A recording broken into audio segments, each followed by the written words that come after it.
हॉटेलवाल्यानं म्हटलं तुमचा सल्ला अत्यंत योग्य आहे, पण माझं ठरलंय.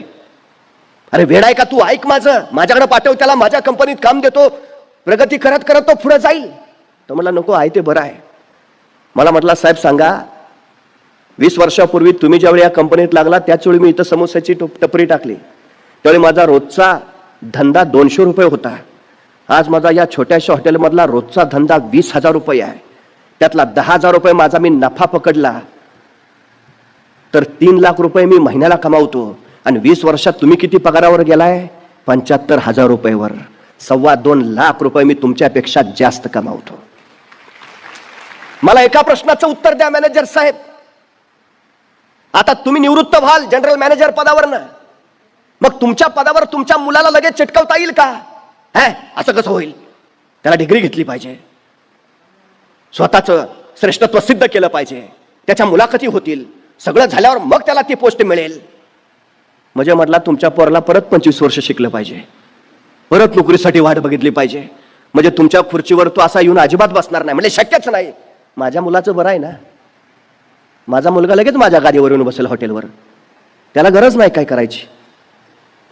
सगळ्यात महत्वाचं, तुमचा मुलगा नोकरी लागला तर त्याला परत क्लार्क पासून जनरल मॅनेजर होईपर्यंत धडपडावं लागेल. माझ्या मुलाला मात्र मी स्थिर करून दिलेला व्यवसाय आहे तो त्याच्या हातातील, आणि जिथपर्यंत मी कमवून ठेवलाय तिथपासून तो पुढे प्रगती करेल. पुढे आम्ही अधिकाधिक वाढत जाऊ. तुम्ही मात्र निवृत्त होऊन तिथंच असाल. कशासाठी नोकरी? ती तुम्हाला मर्यादित बनवते आणि व्यवसाय तुम्हाला अमर्यादित बनवतो. स्वप्न कशी आहेत तुमची, मर्यादित की अमर्यादित?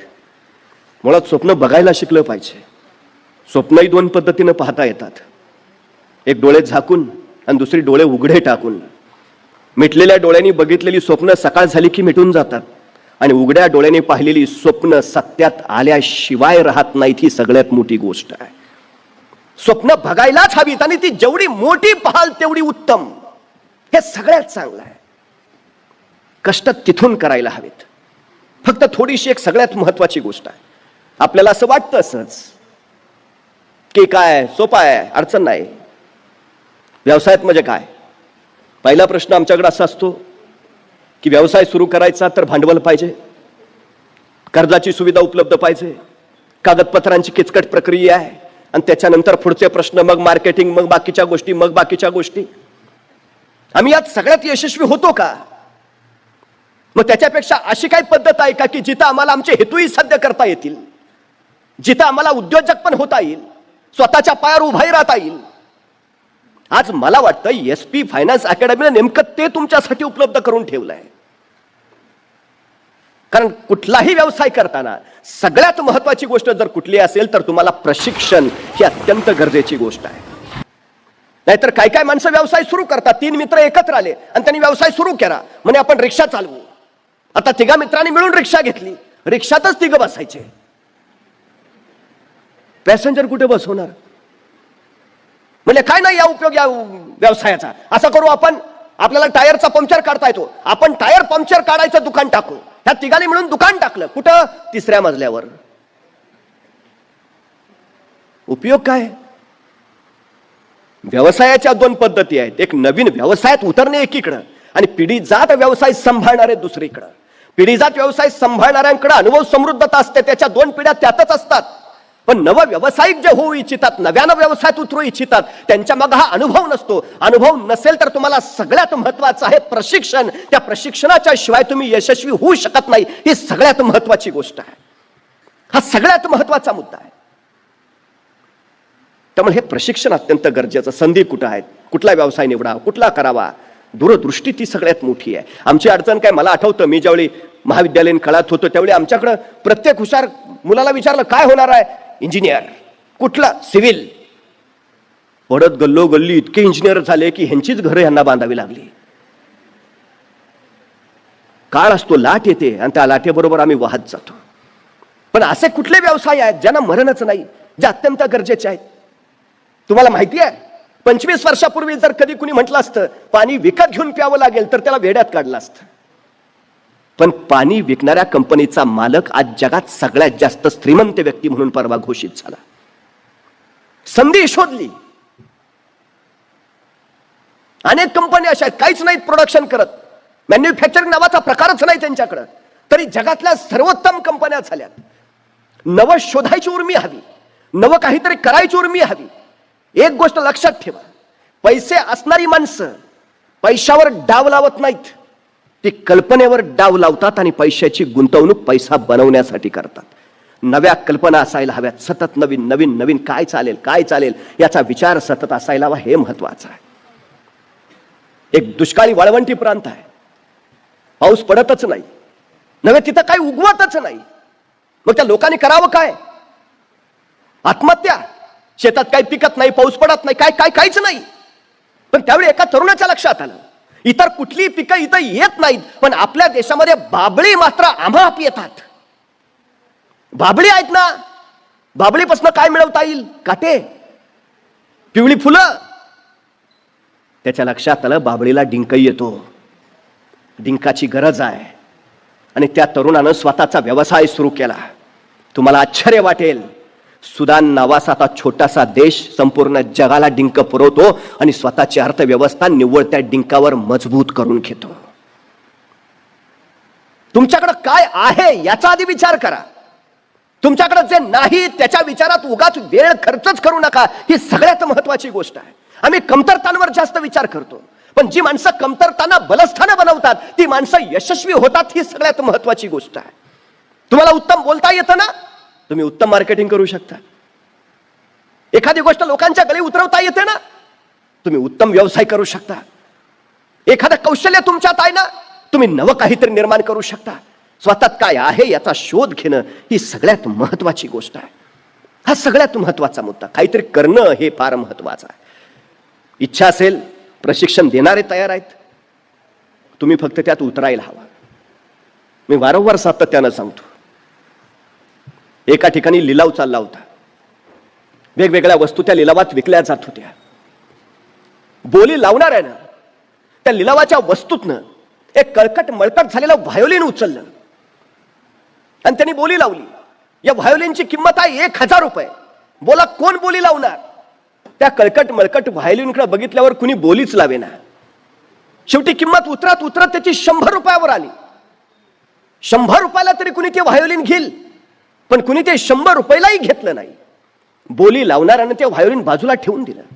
पण तेवढ्यात एक वृद्ध गृहस्थ उठला. तो त्या बोली लावणाऱ्याच्या जवळ आला, त्याला म्हणाला, हे व्हायोलिन मी थोड्या वेळ हातात घेऊ का? त्या बोली लावणाऱ्यानं म्हटलं, ठीक आहे, घ्या. त्या वृद्धानं ते व्हायोलिन हातात घेतलं, स्वतःच्या खिशातला रुमाल काढला, ते कळकट मळकट झालेलं व्हायोलिन स्वच्छपणे पुसून घेतलं आणि त्याच्यानंतर त्या व्हायोलिनची प्रत्येक तार त्यांनी सुरांशी जोडून घेतली. आणि नंतर ते व्हायोलिन त्यांनी स्वतःच्या हनुवटीखाली घेतलं आणि त्या व्हायोलिनच्या तारांवर अलगद तो त्या सुरावटींशी खेळू लागला. आणि साऱ्या आसमंताला भारावून टाकणार एक सूर्य लखेर त्या वातावरणात उमटली. ती व्हायोलिन फिरत राहिलं आणि सुरांची बरसात होत राहिली. सगळी माणसं मंत्रमुग्ध पूर्ण भारावून गेली. क्षणभर ते सगळं वातावरणच वेगळ्या पवित्र अशा वातावरणात बदलून गेलं. काही वेळानंतर त्या वृद्धानं ते हातातलं व्हायोलिन खाली ठेवलं आणि तोच तो बोली लावणारा पुढे आला. आता हे व्हायोलिन कितीला घ्याल? आणि एक धनाढ्य उठला, 1,00,000 रुपये. तोपर्यंत दुसरा उठला, 2,00,000 रुपये. तोपर्यंत तिसरा उठला, 10,00,000 रुपये. 100 रुपयाला कुणी घ्यायला तयार नसलं ते व्हायोलिन क्षणात 10,00,000 रुपयाला विकलं गेलं. आपल्या आयुष्याचं ही नेमकं असं असतं. तुम्ही त्या व्हायोलिन सारखे जर एखाद्या कोपऱ्यात रिकाम टेकडेपणानं पडून राहिला तर तुमची किंमत 0 असते. पण स्वतःच्या कर्तृत्वाच्या तारा झंकारीत तुम्ही स्वतःच्या कष्टानं जर यशाच्या तारा निर्माण करत राहिला तर त्याला मात्र अमाप किंमत येते. त्यामुळे काय करू म्हणून निवांत राहू नका. काय करता येईल म्हणून फक्त विचार करत बसू नका. रिकाम टेकडेपणानं आयुष्य तर अजिबात वाया घालवू नका. काहीतरी करत राहा, सतत करत राहा. तुम्हाला त्या संधी देण्यासाठी, शक्यता देण्यासाठी इथं सगळी माणसं तयार आहेत. आज सकाळ आणि SP अकॅडमीनं हा सगळा प्रपंच मांडलाय तो निव्वळ त्यासाठी. तुमच्यात क्षमता आहे, तुमच्यात सामर्थ्य आहे, तुमच्यात कौशल्य, या त्याला अधिक तजेलदार करत, अधिक धारदार करत तुमच्या त्या क्षमतांचा वापर करून आपल्याला पुढे जाता येईल. ही सगळ्यात महत्वाची गोष्ट आहे आणि निश्चितपणे आम्हाला त्या पद्धतीत जाता येतं. या सगळ्या गोष्टी आम्हाला करता येतात. फक्त एक गोष्ट लक्षात ठेवा, ज्याला पैसा आणि वेळ योग्य पद्धतीनं खर्च करता येते त्यालाच त्याचा परतावा योग्य मिळवता येतो. विनाकारण खर्च केलेला पैसा आणि विनाकारण खर्च केलेला वेळ हे दोघंही तुम्हाला गोत्यात आणतात. ही सगळ्यात महत्वाची गोष्ट आहे. परत हाताशी काही लागत नाही. अशा प्रशिक्षणासाठी तुम्ही खर्च केलेला पैसा, अशा प्रशिक्षणासाठी तुम्ही दिलेले 6 महिने हे उद्याचं तुमचं आयुष्य घडवणारे आहेत. ही गोष्ट पहिल्यांदा आपण लक्षात घेतली पाहिजे. आणि त्या पद्धतीनं आपण काय लोक निर्णयच घेत नाहीत. असे असंख्य अतृप्त आत्मे आजूबाजूला दिसतील. त्याच वेळी विचारलं असतं तर बरं झालं असतं. आता काय उपयोग आहे? त्याच वेळी निर्णय घेतला असतं तर बरं झालं असतं. 25 वर्षांनी सांगून काय उपयोग आहे? वेळ एकदाच येते, क्षण एकदाच येतो. तो अचूक पकडता आला की यश मिळवता येतं. मग तो क्रिकेटपटू असू द्या नाहीतर अभिनेता असू द्या, टायमिंगला फार महत्व आहे. टायमिंग चुकलं की क्रिकेटपटूचा शॉट चुकतो आणि टायमिंग चुकलं की अभिनेतेचा विनोदी हुकतो. आयुष्याचं नेमकं तसं आहे. टायमिंग पकडता आलं पाहिजे. ही वेळ आहे नवं काहीतरी निर्माण करायची, नवं काहीतरी निर्माण करून दाखवायची. त्यासाठी योग्य ते मार्गदर्शन घ्यायची, योग्य ते प्रशिक्षण घ्यायचे आणि पुढे जायची. ही सगळ्यात महत्वाची गोष्ट आहे. आता काही लोकांना असंही वाटतं, हा ते बघितलं मी SP अकॅडमीचं, हा ते रिअल इस्टेटमध्ये काम करतायत, बँकिंगमध्ये काम करतायत, विम्यामध्ये काम करतायत, मग त्यांचं असं म्हणणं आहे, मग ते आम्हाला असं जावं लागेल, लोकांना भेटावं लागेल, आता हे असलं आम्ही करायचं का? मग घरी कळकटलेलं मळकटलेलं व्हायोलिन म्हणून बस, 100 रुपयाला घेतील. तुला 100 रुपये ही तुझी किंमत ठरवायची आहे का 10 लाख रुपये बनवायची आहे हे तुझ्या हातात आहे ना. एक गोष्ट पहिल्यांदा लक्षात ठेवा, कुठलंही काम कधीच कमीपणाचं नसतं. जी माणसं कामाची लाज बाळगतात यशही त्यांच्याजवळ यायला सतत लाजत राहतं, ते कधीच जवळ येत नाही. सगळ्यात महत्वाची गोष्ट आहे. मोठी माणसं काय करत होती हो तुम्हाला माहिती आहे?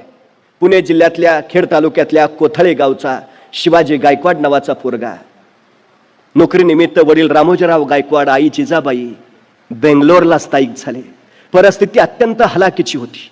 हवालदार असलेले रामोजी, त्यांच्या पगारात घरचं भागत नव्हतं, 4 अपत्य, सगळा कसा तरी तोंडात घास पुडण्यापुरता कारभार चालत राहायचा. आईचं निधन झालं आणि हा शिवाजी कोलमडून पडला. आपल्या 4 अपत्यांना सांभाळताना वडिलांची कोण कसरत होते हे त्याच्या लक्षात आलं. आता आपणच काहीतरी केलं पाहिजे. या धडपडीनं तो काहीतरी करायला प्रवृत्त झाला. म्हैसूर मशिनरी या दुकानात त्यांनी काम पत्करलं. प्रसंगी तांदळाच्या गोण्या सुद्धा त्यांनी पाठीवरनं नेल्या. अफाट कष्ट घेतले. जगण्यासाठीचा जो काही संघर्ष होता तो सतत करत राहिला. अभिनयाचा गुण अंगात होता पण संधी नव्हती. जगणं महत्वाचं आहे. आवडे गप्प बसू देईना. पोटाची खळगी भरता भरता त्याने बेंगलोर परिवहन सेवेची परीक्षा दिली आणि त्यात तो पासही झाला. बस कंडक्टर म्हणून काम करायला लागला. पण मुळात जे आत होतं, आतली जी महत्वाकांक्षा होती, आतलं जे ध्येय होतं ते त्याला गप्प बसूच देत नव्हतं. तिकीट काढता काढता ज्या वेगानं तो तिकीट द्यायचा आणि ज्या नजाकतीनं तो पैसे लोकांच्या हातावर ठेवायचा ते बघून लोक भारावून जायची. वाह! बेंगलोर परिवहन सेवेच्या हजारो बस असताना सुद्धा माणसं बस स्टॉपवर वाट बघत बसायची. शिवाजी गायकवाड कंडक्टर असलेली बस आली की मग त्यात बस. गर्दी त्याच्या बसला. आणि अशाच एका बसमध्ये बालचंदर नावाचा एक दिग्दर्शक बसला होता. या शिवाजी गायकवाडची नजाकत त्याने बघितली. या शिवाजी गायकवाडचं विद्युलतेच्या वेगाने चालणारा चपळपणा त्याने अनुभवला आणि आपला पहिला चित्रपट त्यांनी या बस कंडक्टरला देऊ केला. शिवाजी गायकवाड नावाच्या युवकानं हा बालचंदरचा पहिला चित्रपट केला आणि हा पहिलाच चित्रपट राष्ट्रीय पुरस्कार प्राप्त ठरला. नंतर मात्र या शिवाजी गायकवाडनं मागं वळून बघितलं नाही. पुणे जिल्ह्यातल्या खेड तालुक्यातल्या कोथळे गावचा हा शिवाजी गायकवाड जवळपास आपला अलौकिक कर्तृत्व गाजवत चित्रपटसृष्टीत रजनीकांत नावानं पुढे प्रसिद्ध झाला. बसून राहिला असता, गरीबी आहे काय करू शकतो, रडत बसला असता, कसा रजनीकांत झाला असता. तांदळाची गोणी पाठीवर घेताना त्यांनी स्वतःला लाज नाही मानली.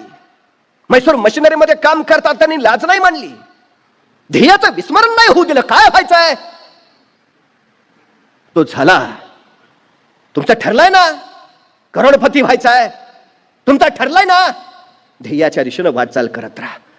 मी चंद्रावर जाणार, जा बिंदास्त, पण उडी मारून नाही जाता येत. टप्पे आहेत. काय करावं लागेल? अंतर काढावं लागेल, मार्ग निर्माण करावा लागेल. त्यासाठी पहिल्यांदा तिथपर्यंत नेणारं यान बनवावं लागेल.